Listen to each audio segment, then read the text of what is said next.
What's tea, bestie? How you doing? How your edges? How your kids? How they man? Girl, you know we don't give a damn how that man doing. Bestie, besta linda. I'm just getting back from seeing The Conjuring last rites.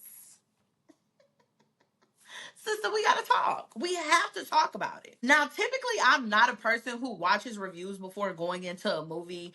And honestly, if a review sounds like this, I know it ain't shit. You see what I'm saying? But I was so excited about seeing this movie that I did go and watch a couple of reviews. I'm just very happy about the fact that I'm not a person who is swayed by the reviews because the way that it's a bunch of regurgitated bullshit, it doesn't even scratch the surface of how good this movie really was. Now, as we know in the Conjureverse, there's a total of 9 movies, but as far as the Conjuring goes, this is the fourth and final installation. Conjuring Last Rites beautifully puts to bed this franchise while slightly opening the door to the possibility of something new. I'm not gonna spoil it yet, but there will be spoilers. I'm just telling you now.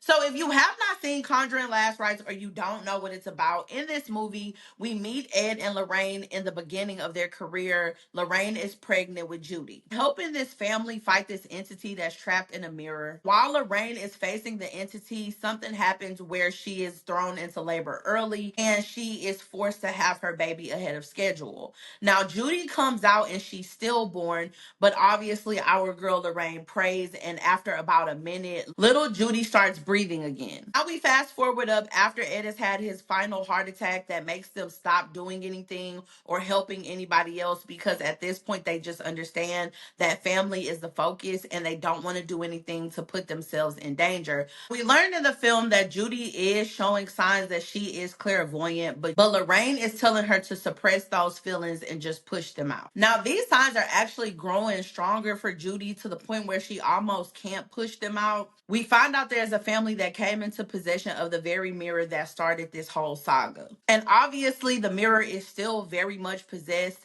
So these entities are literally wreaking absolute havoc on this family. Now, after the pastor who has worked with the Warren family for many years goes to try to help the family, ends up being killed by the demon, Judy feels compelled to go and try to fight this demon herself, which obviously then makes Ed and Lorraine go to this house, and they're all brought here to face off with this demon collectively. Now, as we know with all the Conjuring movies, they're all very loosely, I'm talking about strip club booty, loosely based off of actual cases, and this one is no different.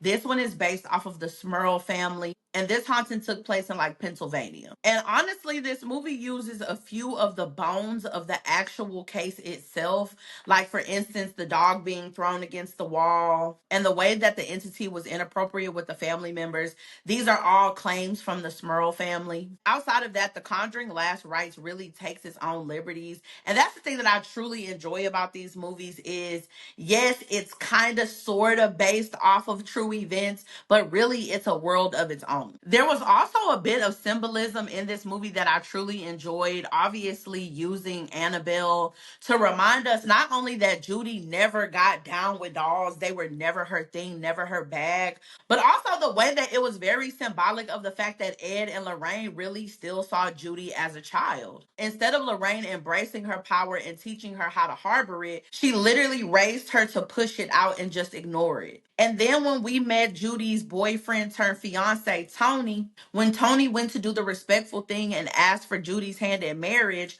while Lorraine said yes, he still had his reservations like any father would for their daughter. And I also have to take a moment and highlight the brilliance in the fact that the entity was trapped in a mirror, because at the very core of this movie, we see the Warrens literally being faced with themselves. Obviously, Ed and Lorraine are both having to face their fear of letting Judy grow up. And I also think there's a part of that where Ed is having to face the fact that as much as his heart is still into wanting to work these cases, his literal heart cannot take it anymore and it's time to pass the torch. And then we have Judy, who's been raised to believe that her clairvoyancy is something that she should be afraid of and something that she should force out, when in her heart she knows that it's something she should embrace. And like, don't get it twisted. The Conjuring is The Conjuring, and baby girl is gonna give you jump scares. Now, was this a movie where I was spooked out? I'm gonna have to sleep with my LED lights on and watch a couple of episodes of Demon Slayer. Uh, probably gonna have to watch Demon Slayer, and I'm definitely gonna take a shower with the curtain peeled back because Annabelle, bitch, you're not gonna get me. You're not gonna get me, sister. I know how you get down. However, I'm not just rocked to the core or extremely scared, but I definitely enjoyed the scares. What I really enjoyed was this new emotional layer that was added on to the film. The risk and that family center really gave us a reason to care, and it made the stakes a lot higher for me. Obviously, the movie is shot beautifully and the performances were 10 out of 10. I don't have any complaints there, but I didn't expect to have any complaints as far as the way the movie looked or the performances went. And if I'm being honest with you, there was a moment where I got emotional, and there was like this whole hidden message that I really had to sit with in the car.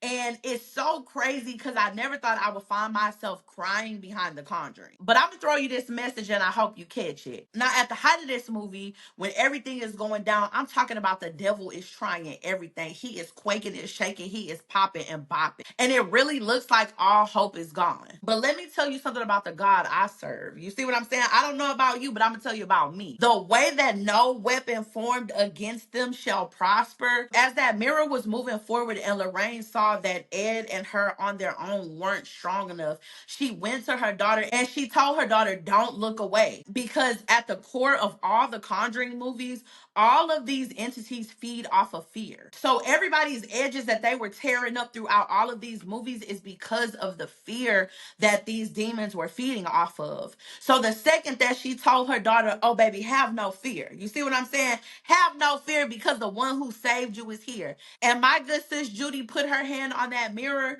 and she stared her fear in the mirror.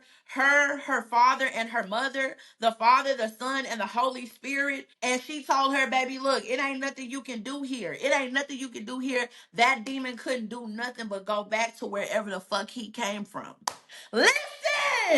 Hey, hey! It's like a bullet shut up in my Glock. You understand what I'm saying? No weapon formed against them shall be able to prosper. And I don't know if that was a message for anybody else, but it was a message for me. And I thought that that was so beautiful to see. And I ain't gonna do too much and go into a whole sermon, but I definitely just thought that that was so beautiful. And like I said, it made me connect to this movie so much deeper, a lot deeper than I had any of the other movies. Now, obviously, this movie is called The Last Rites, and it has been promoted as if this is the last case. But as we get to the end of the movie, we clearly see that it may just be the end of the storyline for Ed and Lorraine, because Ed gives Tony the key to the little closet area where all the artifacts are, thus passing the torch. Because poor Tony, if anybody proved themselves, Tony definitely proved himself. Because to love a woman who has a family dynamic like this, and he was down for the cause. My man stepped in with no fear in his heart, and I think that it was so poetic in the way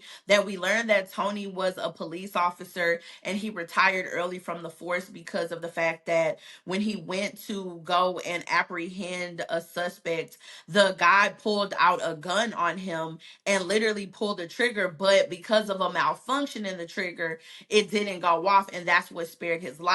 But that fear of losing his life scared him so much that he literally walked away from it. And that really hurt Tony because Tony always felt like he wanted to be a hero. He was somebody who was built to protect and serve. And we see that he was right about that. It's just the way that he was built to protect and serve is clearly different. Tony is to Judy what Ed is to Lorraine. And together you can very much tell that they will be able to pick up the mantle that Ed and Lorraine are putting down and are going to be able to continue to go on and help people in the future. So it's like, yeah, this was the last case, but is it really the last case? It feels like we're going to get more in the future when it comes to The Conjuring. Maybe we're opening up a whole new universe.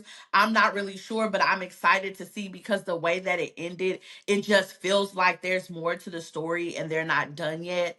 But obviously, Bestie, I want to know what you think about the movie in the comments. Did you like it? Did you love it? Are you not really a fan of horror? Give me all the tea, sister. And obviously, if you are not done hearing me yap and you want to hear me go on and on and on and on, all you got to do is this. Click it, touch it, move it, rub it, do all the things, and keep the party going. And until next time, love you. Bye.